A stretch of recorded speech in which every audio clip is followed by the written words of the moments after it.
So how do we release the collective story so we can come back to love?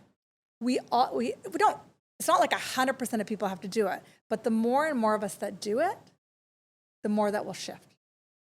We will shift the whole planetary conscious. But it really is one person shifting it, shifts thousands more. So true. I agree with Do you that. get it? And yes. It's like massive. It's got goosebumps everywhere. But it has to be our willingness that, when our husband comes home and we attack back, then we go to guilt. Oh, let me forgive them. Let me forgive them. Oh, honey, I love you. Wait. That's the work every day. But it's not from this complacent love and light. Yes. I got to work through my crap. And then what I often find as a married person, congratulations, by the way, ahead of time, it's his work too. Mm-hmm. When I attack back and then pull back and apologize, he comes to the table and says, you know what? Maybe I did overstep. Cool. I don't have to say anything. Huh. I just have to pull back my attack and give you space. Yes. Figure out your stuff.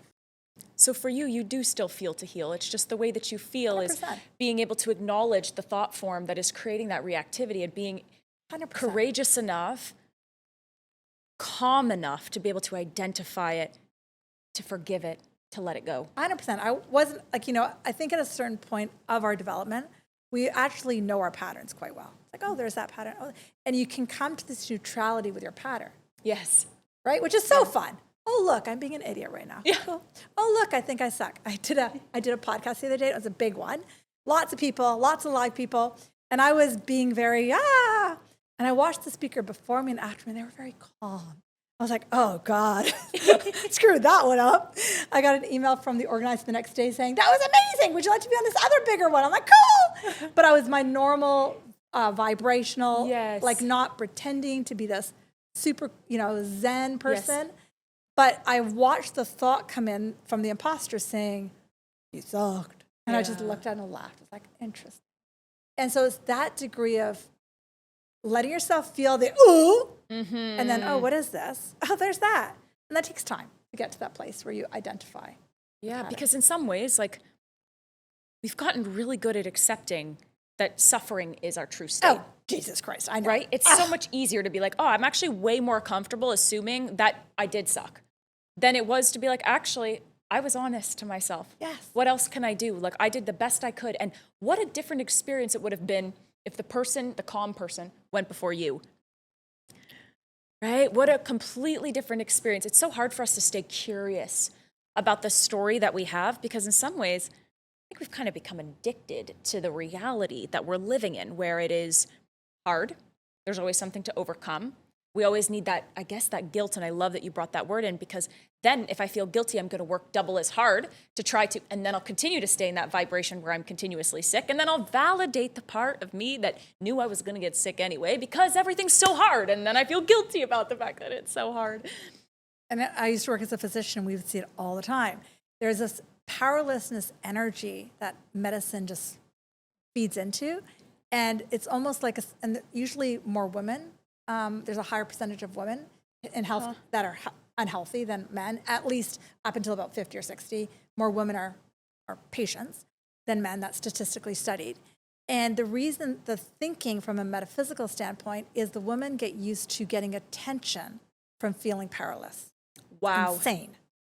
And certain cultures do that. My culture does it. That is fascinating.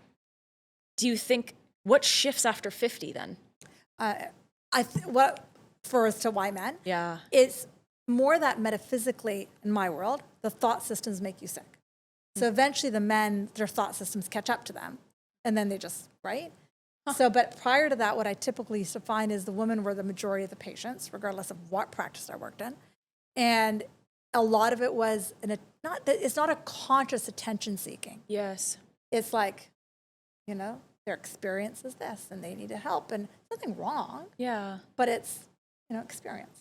Is that why men get big red Corvettes at 50 and start dating 20-year-olds and then, they sleep with the person in their office? God forbid that doesn't actually continue to happen. But they go through that really significant midlife crisis where now suddenly they realize they didn't amount to what they, wanted to be. And at this point, the woman has felt unconsciously unheard, unseen, disrespected, and then the attention creates the discord. And the perfect, imperfect life of the person kind of caught in this ego world we live in. Well, because it's the men who are traditionally go out to make the money. Yeah. So that's where they get their validation, right? Huh. I made the money, you have your car, I see it all the time. And then they go marry their yoga teacher, and then they, that's what all my 50-year-old men say. I want to marry my yoga teacher. And then the wife ends up mad, and it's a whole thing. And then it's like, well, whatever, if you're going to have a person, then I'm going to flirt with the cute guy at the gym. And next thing you know, we both have misters and mistresses, and our kids will clean that up later, right? Basically. You know, I do feel like we're speaking the same language. I do too. I really do. And the topic of today was, what is the most powerful vibration on earth? Is it truth or is it love? And so I do want to clarify with you. Truth is, in your opinion, the most powerful vibration on earth. And if we define truth, truth is love. Truth is essence. Truth is outside of thought. Truth is the I am. I define truth as being inside of a multidimensional galactic war beyond just Earth. I believe we've been inside of a war of vibration. That's the way I see it. I see it's been a karmic regurgitation on Earth where ego has been the predominant frequency. And I believe that we are coming more into the frequency of love. I believe that the organic essence of who we are is being reharmonized. But I think we have to know that we are inside of a very intricate system where there is very real hijacking, unconscious hijacking of these lower thought forms, also of us coming into our visibility, our remembrance of the I am. A lot of times, I'm curious if you've seen this, people who start to get better, start to access these frequencies, something pulls them back. Once they start to access so sometimes it's about actually being able to open and spread your light, and then sometimes things pull you back. Right.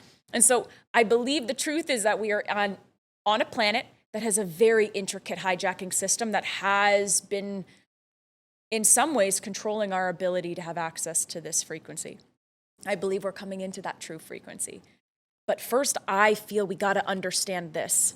Because without understanding this, then we continue to be unconscious to the truth. And then if that's the case, then I think we continue to stay in the hijacking system.